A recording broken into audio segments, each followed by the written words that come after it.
Hello friends, Godzilla x Kong the new empire మూవీలో కనిపించబోతున్న విలన్స్లో షిమో టైటన్ కూడా ఒకటి. మూవీలో ఉండబోయే మరొక విలన్ అయిన స్కార్ కింగ్ని ఆల్రెడీ రిలీజ్ అయిన ట్రైలర్స్లో పూర్తిగా చూపించారు. కానీ షిమోని మాత్రం ఇప్పటివరకు కంప్లీట్గా రివీల్ అయితే చేయలేదు. రిలీజ్ అయిన సెకండ్ ట్రైలర్లో ఈ క్యారెక్టర్ని తీసేశారు అండ్ కొన్ని షార్ట్స్లో షిమో కనిపిస్తాడు, కానీ అవి అంత క్లారిటీగా అయితే లేవు. అయితే ఈ మూవీకి సంబంధించి రిలీజ్ అయిన టాయ్స్ ద్వారా షిమో లుక్ ఎలా ఉండబోతుందనేది రివీల్ చేశారు. అండ్ ఇవాళ ఈ వీడియోలో ఈ షిమో టైటన్ యొక్క ఆరిజిన్స్ అండ్ దాని పవర్స్ గురించి చెప్పబోతున్నాను. ముందుగా షిమో అంటే జపనీస్ భాషలో ఫ్రాస్ట్ అని అర్థం. నేమ్కి తగ్గట్టే ఈ టైటాన్కి ఐస్ బేస్డ్ పవర్స్ ఉంటాయి. అలాగే స్వాహిలీ లాంగ్వేజ్లో షిమో అంటే అబిస్ అని అర్థం. సో ఇలా ఈ టైటాన్ యొక్క పవర్ అండ్ ఇది చేసే విధ్వంసానికి తగ్గట్టుగా ఈ టైటాన్కి ఈ పేరు పెట్టారు. షిమో మాన్స్టర్ వర్స్లోనే ఎగ్జిస్ట్ అయిన మొట్టమొదటి టైటాన్. ఈ టైటాన్ని all father, ancient one and the father of Titans అని కూడా పిలుస్తారు. సో మాన్స్టర్ వర్స్లో ఉన్న టైటాన్స్ క్రియేట్ అవ్వడానికి కారణం ఈ షిమోనే. అయితే ఎలా? ఇప్పుడు చెప్పబోయేది అఫీషియల్గా కన్ఫర్మ్ అయింది కాదు, కొన్ని వెబ్సైట్స్లో ఉన్న ఇన్ఫర్మేషన్ బట్టి నేను చెబుతున్నాను. గాడ్జిలా కింగ్ ఆఫ్ మాన్స్టర్స్ మూవీలో కనిపించిన కింగ్ గిడోరాకి లాగానే షిమో కూడా అవుటర్ స్పేస్ నుంచి వచ్చిన ఒక ఏలియన్. ఒక డిఫరెంట్ ప్లానెట్లో షిమో గిడోరాతో ఫైట్ చేస్తుంది. వారిద్దరి మధ్య జరిగిన ఆ ఫైట్ ఫలితంగా షిమో బిలియన్ సంవత్సరాల క్రితం ఎర్త్ మీద క్రాష్ అయి హాలో ఎర్త్కి రీచ్ అవుతుంది. ఆ ఇంపాక్ట్ తర్వాత ఇది హాలో ఎర్త్ నుండి ఎనర్జీని రిలీజ్ చేయడాన్ని ట్రిగ్గర్ చేస్తుంది. ఈ ఎనర్జీ వలన హాలో ఎర్త్లో ఉన్న క్రీచర్స్ మ్యూటేషన్ చెంది టైటాన్స్గా మారతాయి. ఆ విధంగా షిమో టైటాన్స్ క్రియేట్ అవడానికి కారణమవుతాడు. అందుకే షిమో ఆల్ టైటాన్స్కి ఫాదర్ లాంటివాడు.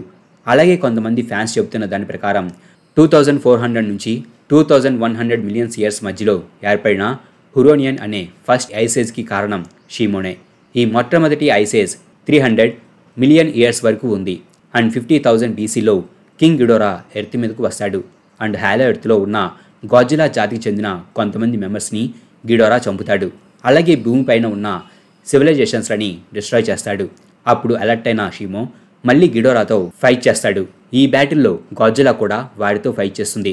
వీరి మధ్య ఒక తీవ్రమైన యుద్ధం జరుగుతుంది. అండ్ షిమో తన ఐస్ బ్రెత్ పవర్ని అన్లీష్ చేసి గిడోరా ఎనర్జీ బీమ్స్కి వ్యతిరేకంగా తన ఫ్రాస్ట్ బైట్ బ్లాస్ట్తో అటాక్ చేస్తాడు. దాంతో కింగ్ గిడోరా ఫ్రీజ్ అవుతాడు. ఆ విధంగా షిమో ఐసేజ్కి కారణమవుతాడు.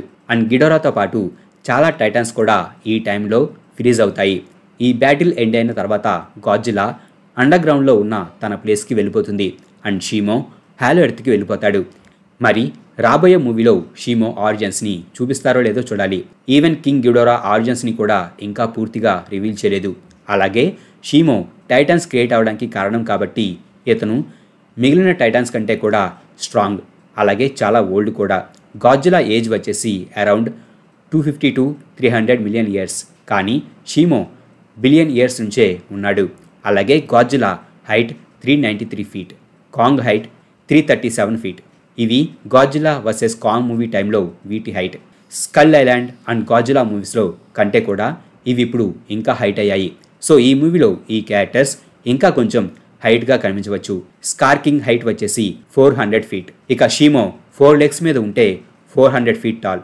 ఒకవేళ అది 2 లెగ్స్ మీద నిలబడితే 600 ఫీట్ వరకు ఉండగలదు. అలాగే షిమోకి ఐస్ టైప్ పవర్స్ ఉంటాయి. Monarch Legacy of Monsters episode 3లో ఒక మాన్స్టర్ కనిపిస్తుంది. దాని నేమ్ వచ్చేసి ఫ్రాస్ట్ వార్క్. ఈ మాన్స్టర్ కూడా ఐస్ టైప్ పవర్స్ని యూజ్ చేస్తుంది. అది తన పవర్తో ప్లేన్తో పాటు ఒక హ్యూమన్ని కొన్ని సెకండ్స్లోనే ఫ్రీజ్ చేస్తుంది. అండ్ షిమోతో కంపేర్ చేస్తే దీని హైట్ చాలా చాలా తక్కువ.